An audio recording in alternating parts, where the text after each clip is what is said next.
Do you live in a world filled with corporate data? Are you plagued by siloed departments? Are your lackluster growth strategies demolishing your chances for success? Are you held captive by the evil menace, Lord Lack? Lack of time, lack of strategy, and lack of the most important and powerful tool in your superhero tool belt, knowledge. Never fear, HubHeroes.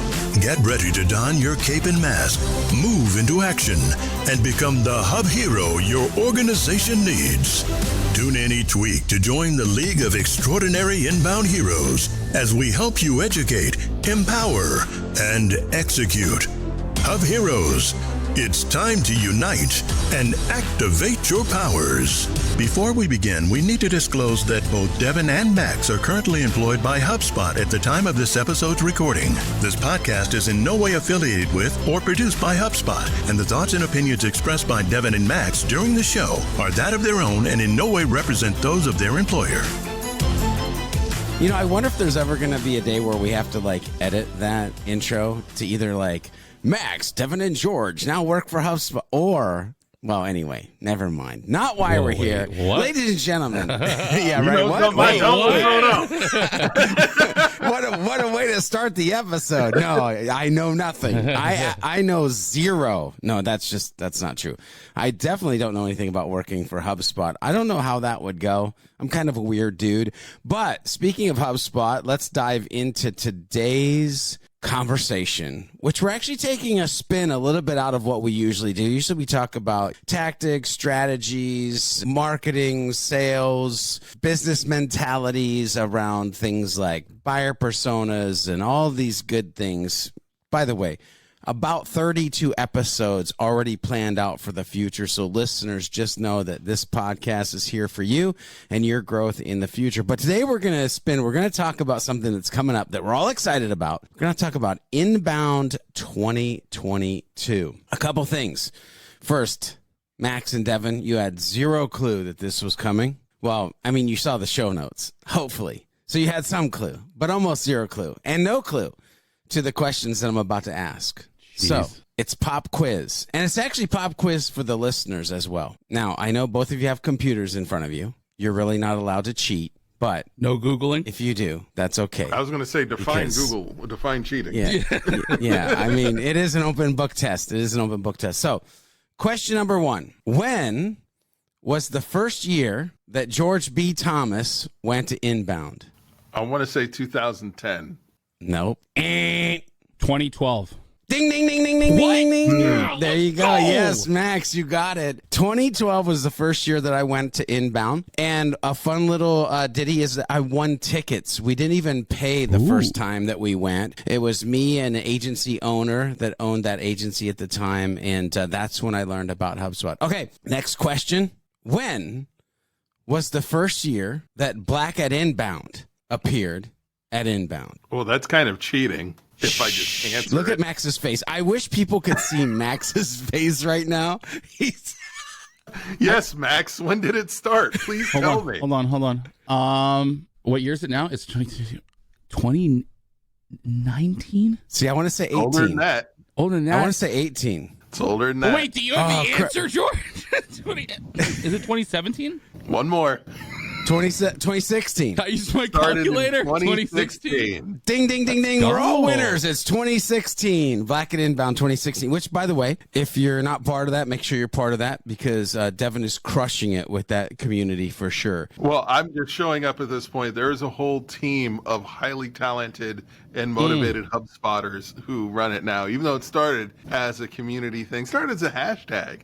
But now it is several people's full-time job. I love it. All right. Pop quiz question number 3. How much is Barack Obama's speaking fee? Ooh, isn't it like something like 200,000? Now, I know that's Michelle's. Well, that's Michelle's. Then is it standard? Are there tiered packages? I mean, how much Obama do you get? I don't. Is there a pricing page? Is it the same for everything? You know what I'm going to say? Hey, worth it. Worth every penny is what I'll say. Oh, I'm not going to disagree, but here's the thing. So take a wild guess of First of all, here, I'll level set here. Mr. Bill Clinton, his speaking fee is $750,000. Oh, well, if Barack Obama doesn't go for the cool million, then Interesting. What are we talking about here? What are we doing? All right, give me your guesses. Give me your guesses. My speaking fee is a Dunkin' Donuts gift card. To be honest. Yeah, Hashtag 2 donuts and a large hashtag coffee. Ad. Oh, shoot. I don't know. $1 million? Yeah. No, it's less. It's less. Actually, the highest paid prices former right rules. Yeah, Just $1. the higher, the highest price former president, at least the information that I'm looking at on Google, is actually Bill Clinton. So it's less than 750,000. Really? But we know it's more than Michelle. We know that it's more than Michelle, which I know that from years previous was like 250,000. 500. Ooh, that's close. There's so 501, Bob. That's funny. $400,000. What did Now, can you? That's a bargain at twice the prices. Can you imagine getting paid $400,000 for 45 minutes of talking? in Dunkin' Donuts gift cards? Yeah. Are you kidding me? I would love it. Oh, I love it. All right, let's go ahead and get into the episode. So here's the thing. There is a quote on the Inbound page, and it goes, a must-attend event for agency owners and marketing professionals. This quote is from Forbes. I would agree that Inbound is an event that if you have not attended it, you should attend. And now there's 2 things. If you're listening to this, one, there is an in-person event. By the time you listen to this, it may almost be slightly impossible, but nothing's impossible for you to be at the in-person event. But there is a hybrid or virtual side of this that you could definitely do this year, and then next year put it on your roadmap to go to this event. I want to go ahead and dive into your guys' brain around Inbound. If we're talking about that it's a must-attend event, why? You got to back up the claims. You got to give evidence to the proof. By the way, this is marketing and sales too. You got to have evidence when you say something. So, Devyn, why is Inbound a must-attend event for you? For me, it's the caliber of information that you get and the caliber of training that you get from these breakout sessions. You aren't going to find in one place anywhere else. Inbound has drastically improved, and like no hyperbole, drastically improved my skill set as a marketer. I have gotten so much better at marketing and management, as well as just being able to exist in a corporate environment. I owe a significant portion of that to the breakout sessions at Inbound. There is an equation that I teach about how to basically identify the monetary value of your marketing pipeline. I learned it at Inbound. Like I regurgitate so much, and people think I'm so smart, and I could just like wear a t-shirt that says I learned it in Inbound. Oh, that's another t-shirt idea for HubHeroes. Max, when you think about this question of why is Inbound a must-attend event, where does your brain go? Well, for me, selfishly, because every Inbound event I've ever gone to has been as an employee, right? So for me, it was all about hugging all the friends that I was making.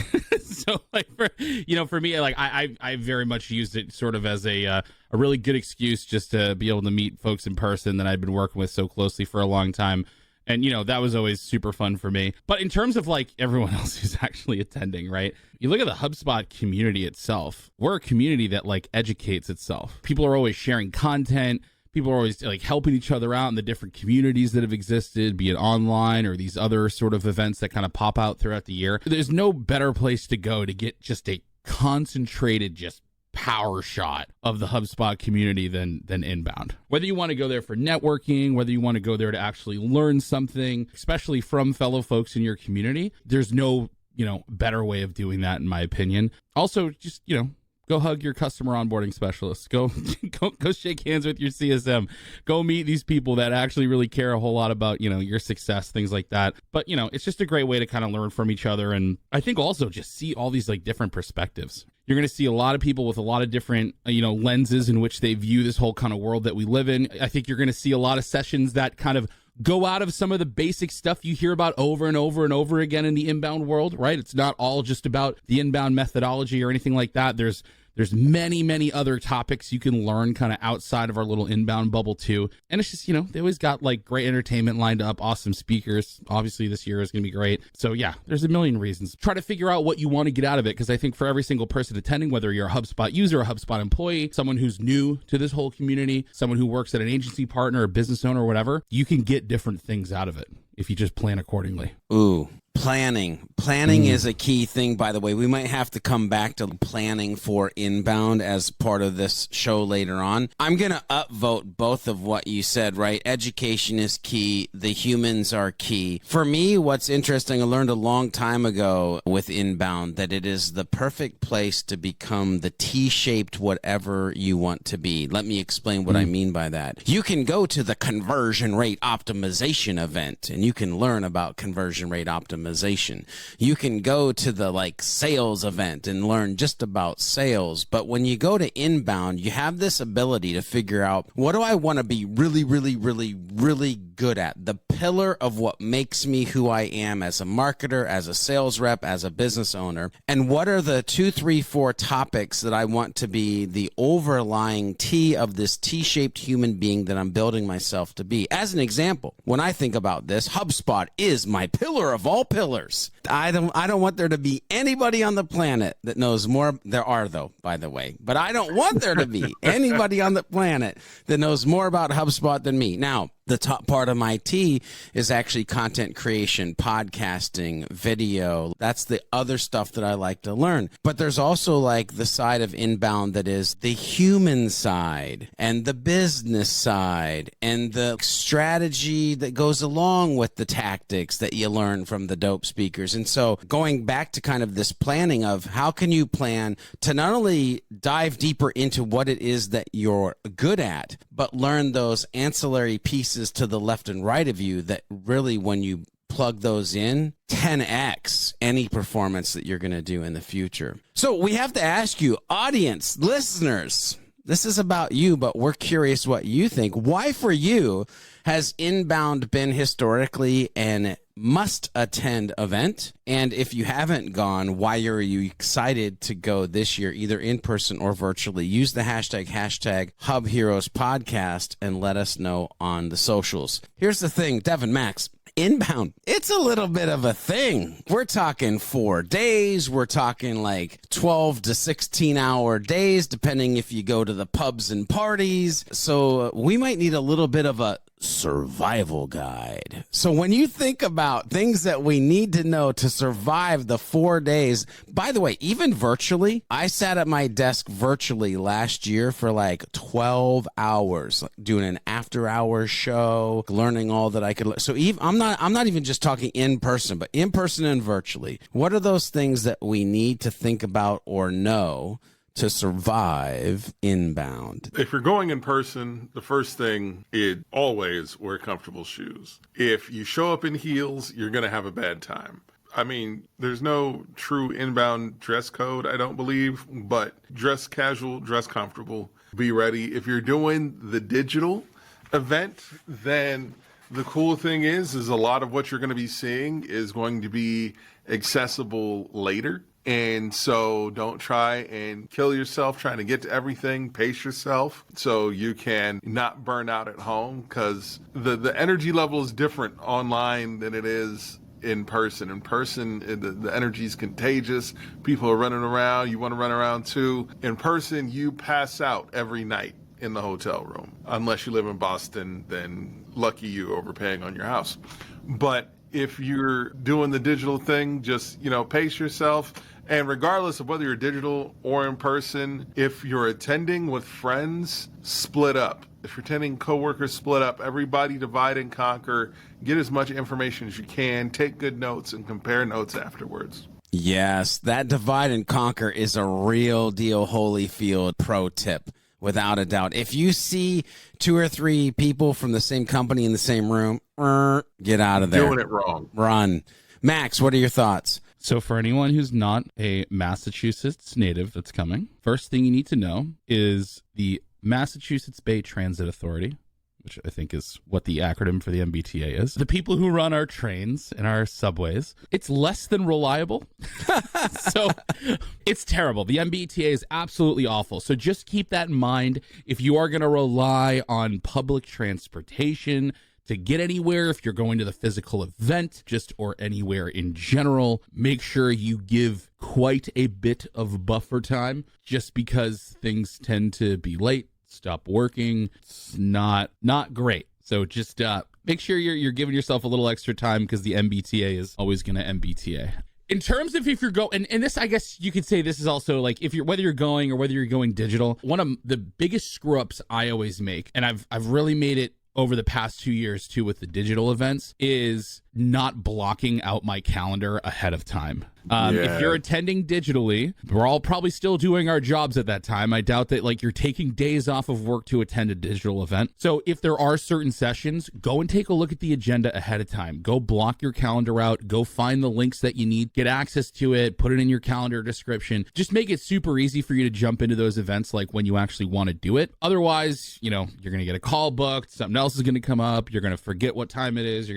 And I'm really bad at making sure I'm making the space and time to be able to like attend those digital events that I want to. So just make sure you do that. Like, use your calendar wisely.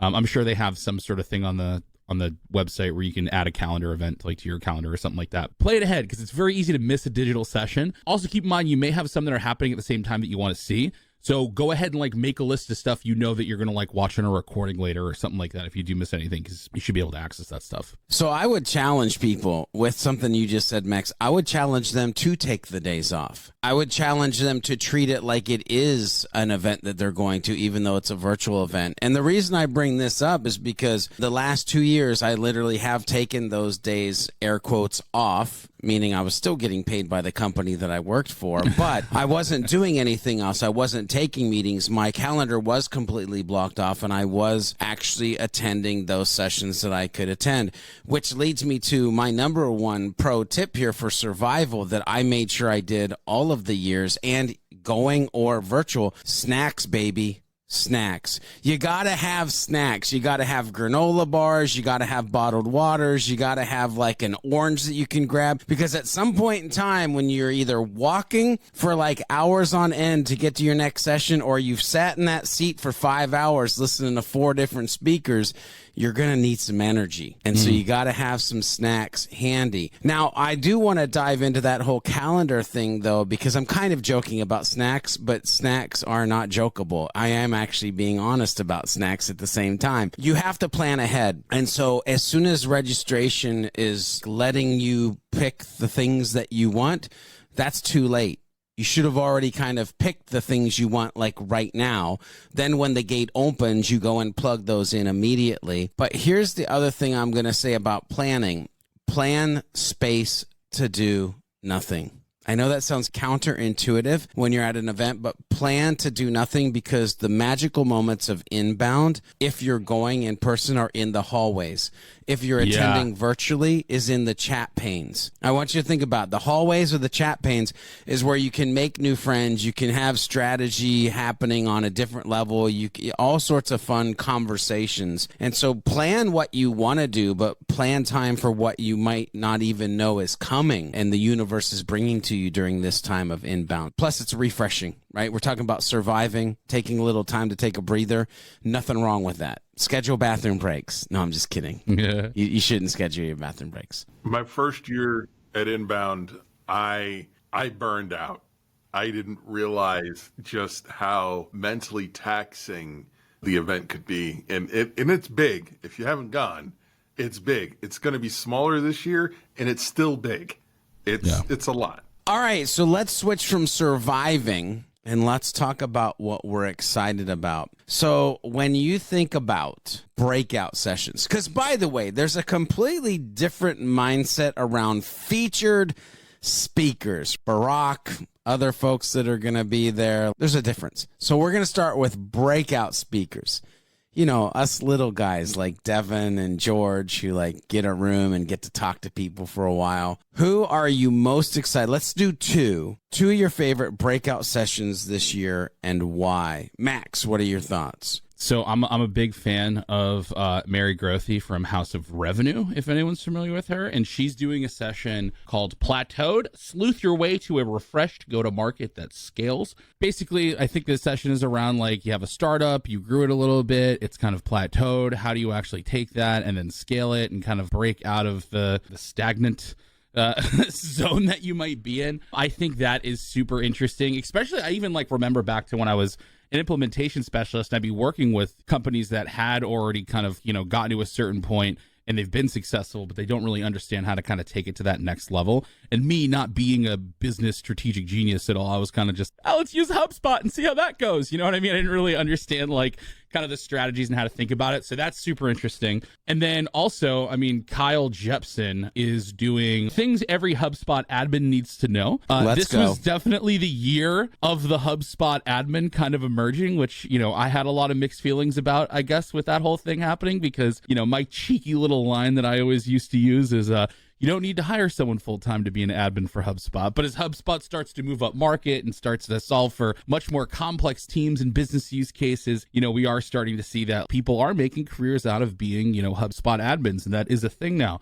So it'll be interesting to hear kind of Kyle's perspective on that kind of stuff. Absolutely. So, Devyn, 2 breakout sessions that you're excited about and why? The first one for me, Diana Zalaquet. She is doing a session on RevOps tips. She told me in a meeting that she's going to be referencing some of my quotes, and I'm like, ooh, cool. I'm going to be there. Let's go. That made me feel warm and special inside. Yeah, there's that. And of course, Kyle's session, because like me personally, I have hung my hat on being a HubSpot admin for the past 6 years. It's my entire career has revolved around HubSpot. Of course, the one that I'm doing a little mini talk on partner accreditations in the partner space, and that's what I'm excited about. Yeah, there's a lot to be excited about. I would list mine as well. I'm excited to go do one, but that's not actually my favorite. But I'll tell you, there's a couple in here, and by the way, I'm kind of a cheater because it was really hard for me to just drill down to 2 of these bad boys. There's quite a few, and they all have specific reasons. So first one, Lindsay, I don't even know how to say your last name. I apologize. It's like TJEPKEMA. I have no clue. I don't know. I'm not even going to try.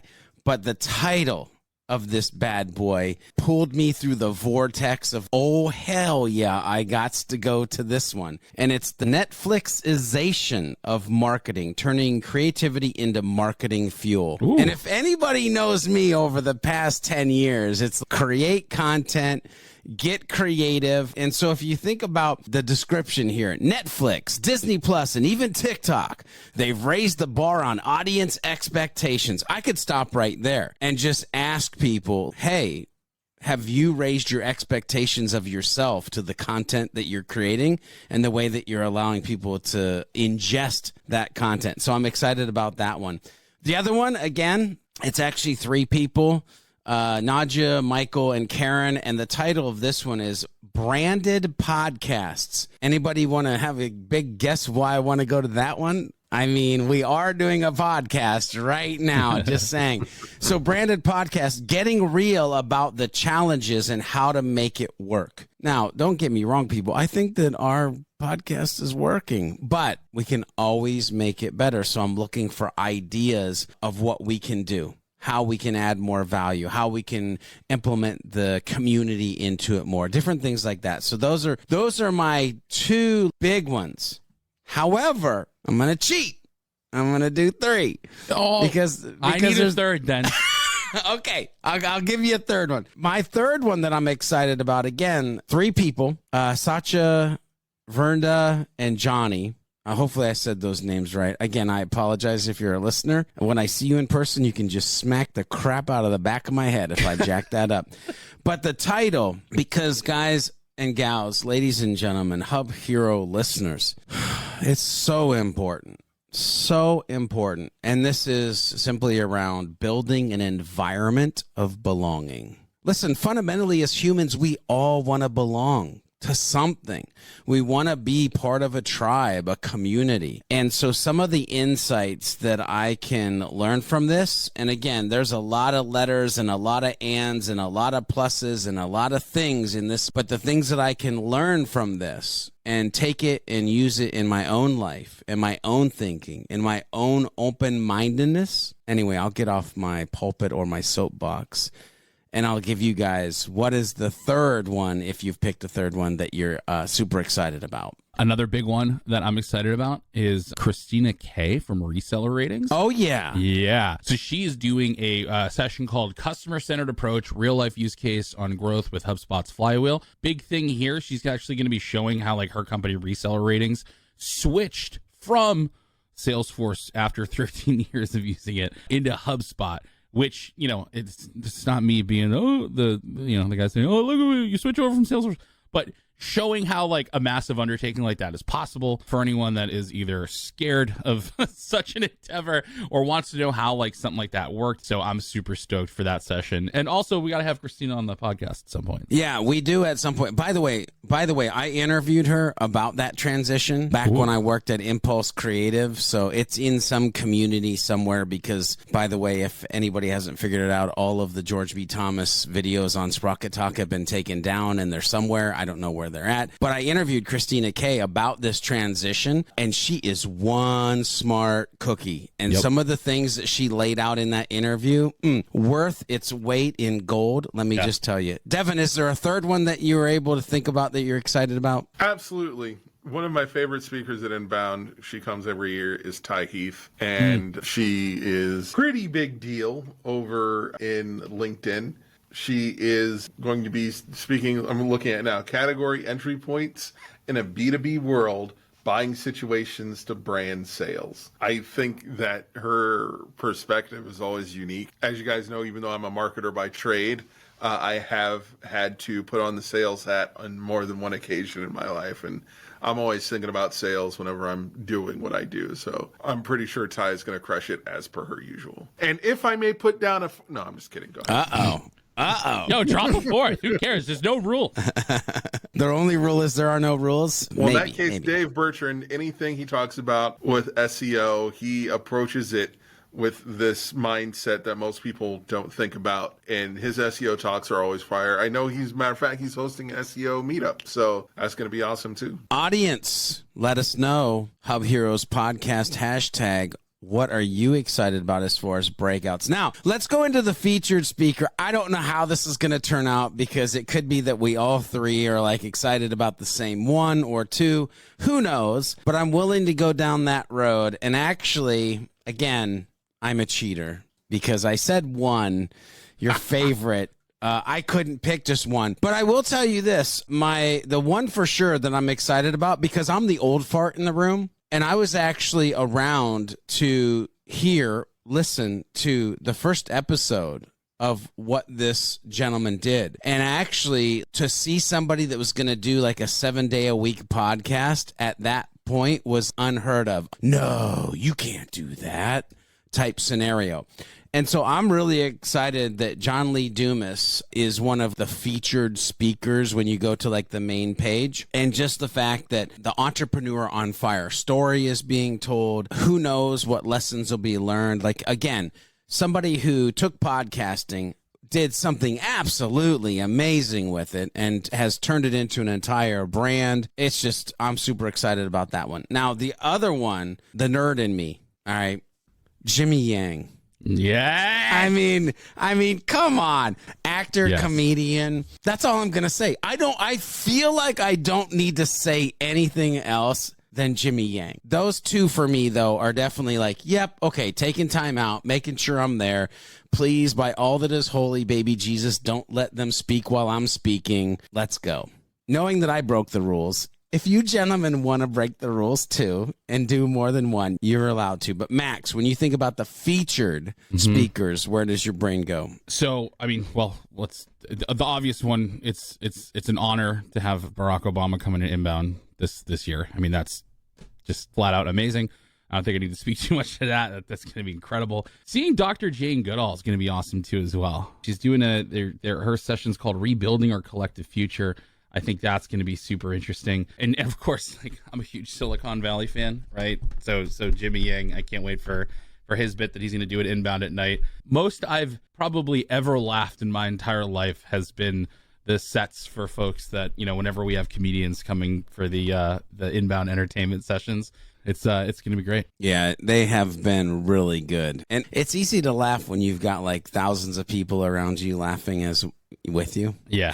It makes it easier. Devyn, what are your thoughts? Definitely got to hop on the Jimmy O Yang train. The man is legit awesome. Yeah. Absolutely hilarious. He definitely speaks to the awkward nerd child in me. Is just like he would have been high school Devyn's favorite comedian, no question. Like I probably would have followed him around the country. The dude's awesome. Viola Davis.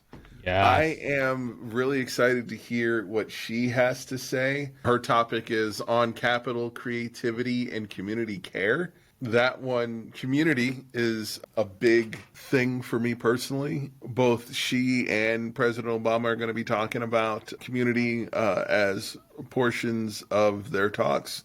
And so I'm really excited to hear about that. Just hopefully come away with ideas on improving community and community relationships. Because as the old saying goes, it takes a village. Oh, man, does it. All right, so we already talked about how there's magic in the hallway moments, or the chat rooms.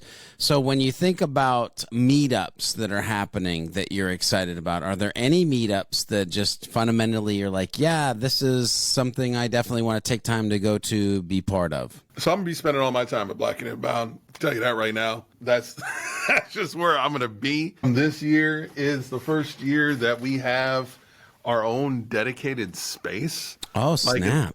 Yeah, in the past, in the beginning, we were crashing seaport parties and just drinking up free drinks, eating free food, and just like you got the badge, you get in, it's like, all right, let's go. Then it turned into like our own meetups, but still crashing sea parties. But the last in-person Inbound, there were HubSpotters who worked to get us time in a space where we could have our own space and we had food, and it was a cool networking opportunity. There's pictures of it floating around where there was some like 100 some odd of us, and we're like, it was great. It was absolutely great. This year is going to be different. This year we're going to have food, we're going to have drinks, we're going to have games, we're going to have, I believe someone's going to be there live painting. Shout out to Painkiller Cam, aka Cam is Zaddy, aka Cam Parker, who was in 2019 the one who was painting murals on the Club Inbound floor. He's going to be hanging out with us, but it's going to be absolute fire. But that's where I'm going to be. And again, Dave Bertrand's link up, our meetup, the SEO meetup, looks like it's going to be dope too. There is one interesting one that I'm seeing here for meetups for employee resource group leaders too as well. I think that's something that we've seen a lot of success with here at HubSpot in terms of the different ERGs that we have, and I know it's something that like a lot of companies have either had great success with, struggled with, or had issues with, or are still exploring doing, so it'd be really interesting to kind of go there and kind of see what the experience of other people or other, companies have had actually like getting this kind of stuff off the ground. So there's that. And then there's also a solutions partners, growing pains and lessons learned meetup too. For anyone out there who's currently growing a partner agency or anything like that, sounds like a really great opportunity to go kind of meet up with some other folks that are in the same shoes, maybe kind of walk the path that you're about to go on. So definitely check those out. Yeah. So I'm actually excited because there's an unofficial meetup. And I feel like it's almost like, Devyn knows the journey of like something that's not something, and then people try to actually make it something. And so somebody reached out to me and they're like, what do you think of this idea? And I said, I think it's a great idea. And we reached out to another person that we know. Hey, what do you think of this idea? They said, we think it's a great idea. And so we have officially put together, and I put out on my socials, and they've shared as well. And anybody listening to this podcast, if you happen to be a person of faith, notice I didn't say a particular faith. If you happen to be a person of, notice I didn't say men of faith. I didn't say women. I said, if you happen to be a person of faith, Like, that's it. We have an unofficial meetup happening at 8 o'clock in the morning, by the way, because we got to hit it strong in the morning. But you can hit me up with any details that you want to know about that. But if you are a person of faith and want to meet other people that happen to do marketing, sales, service, RevOps, use HubSpot of faith as well, then this is going to be a meetup that we're going to have. So I'm super excited. Which, by the way, I didn't know until our speaker meeting 2 days ago that there's actually a prayer room at Inbound this year as well. So, hey, who knew? Except me now and you, because you're listening. And so now everybody knows, at least in this circle. All right, so let's keep on moving. Favorite inbound memories. What is your favorite inbound memory? I'll go first. It was the year that Gary Vaynerchuk spoke to me and only me in the top tier of the building that we don't even, no, he didn't really talk to me, but it is a precipice moment where it wasn't even at the BCEC. It was at whatever place that we had it before then. I can't even remember the name of the place. I was in the rafters. Gary Vaynerchuk was speaking and he pointed up in the vicinity of where I was sitting. It was at that moment with what he said, I knew that I wanted to end up on that stage. I wanted to do HubSpot. I knew I wanted to educate people and I wanted to change my life. And what's fun is it took me from 2012 to 2015. So 3 years.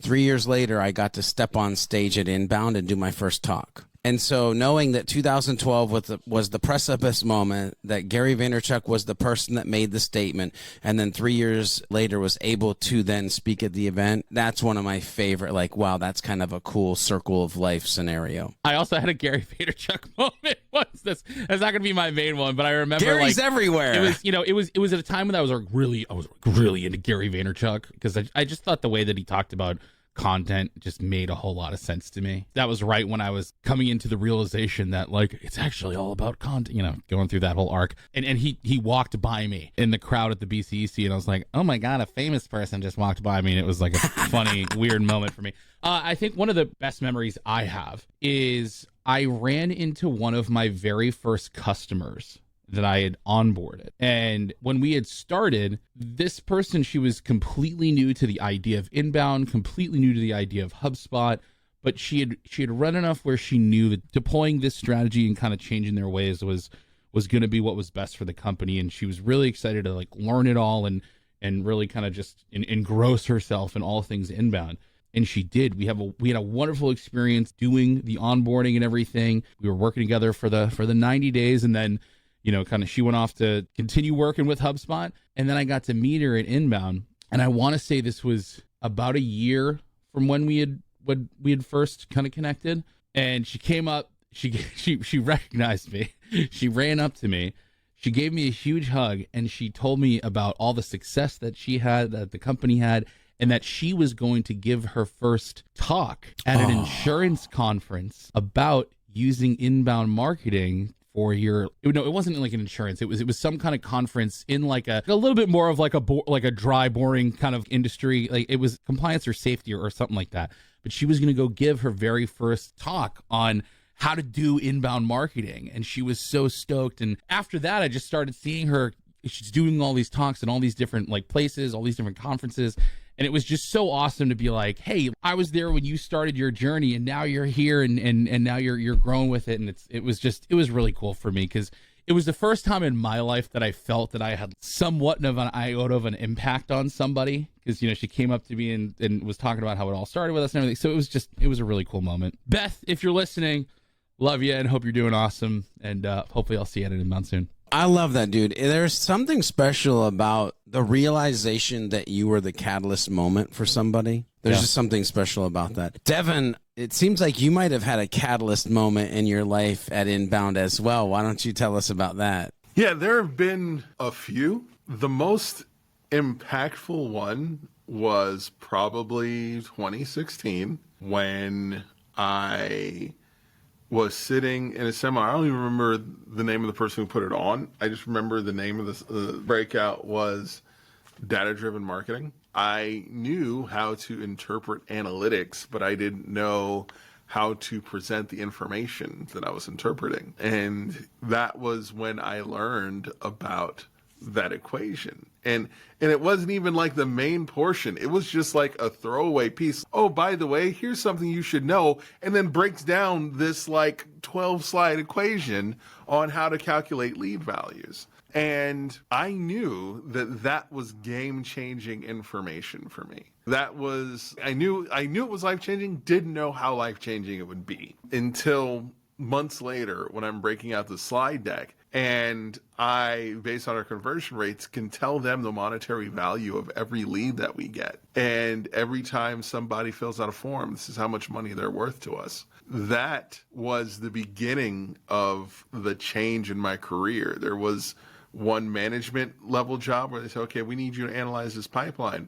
Because of that equation, not only did I know how to analyze a pipeline, but I was able to go back and tell them, it's like, well, did you mean 33 instead of 30 in this number here, or else the numbers don't line up? Of course, I got the job. So that was one game-changing moment for me, but there was a lot of validation for me at Inbound, where it's easy to succumb to imposter syndrome. But being able to sit in sessions and hearing people say things that you knew but didn't realize you know, and it's like, yeah, there's somebody on stage saying this thing, then maybe I do know what I'm talking about. And then there were, of course, the Inbound Rocks every year, and this year we're calling Inbound at Night, being able to see things in person that I never would have seen literally anywhere else, like Trevor Noah just live, like, and I was front row. Trevor Noah was right there. He was blown away. Or Leslie Odom Jr. when he sang, like that was amazing. Like he's doing Dear Theodosia in my face, and it was just mind blowing. Or Two Dope Queens, that one was my absolute favorite. Their whole set, because what we did is we had coordinated as a group, Black and Inbound, when the doors open, we were just going to all rush the front row and get like the first 2 rows on stage right. And we got it. We did it. And so when they turned, or when they were like, oh, there's all the black people, I was like, yeah, we're right here. And like, that was dope. And then one guy told a Star Trek joke, or a Star Wars joke, that literally no one got. Because it was like, not only did you have to be a nerd, but you had to be familiar with black culture. And it was such a niche joke, and it just fell flat, except for the first 2 rows who were dying. And then he turns over and sees us, oh, there's all black people, gang, gang, gang. I'm like, yeah, we're out here. And it was like, those kinds of memories were just unforgettable. That's the thing I love about Inbound, is whether it be just a human spark, an educational spark, a friendship, whatever. There are so many things that can happen at Inbound. So let's move forward, because, man, we've almost been doing this for 40 plus minutes at this point. And, Wow. we usually love to add a ton of value. I think this conversation has been valuable, especially for people who are planning and strategizing for virtual or in-person Inbound this year. But let's talk about the lights get turned out, the party's over, you're back at home, or you're back to normal at home if you were attending virtually. What are some action items that you guys think people should take post Inbound to make sure they're actually getting the most out of the event that they attended? Watch the recordings. That's the biggest thing. It's like Inbound doesn't have to end when Inbound ends. There's recordings that come with your passes that you can go and see the keynotes. You could see breakouts that you didn't get a chance to attend if they're recorded.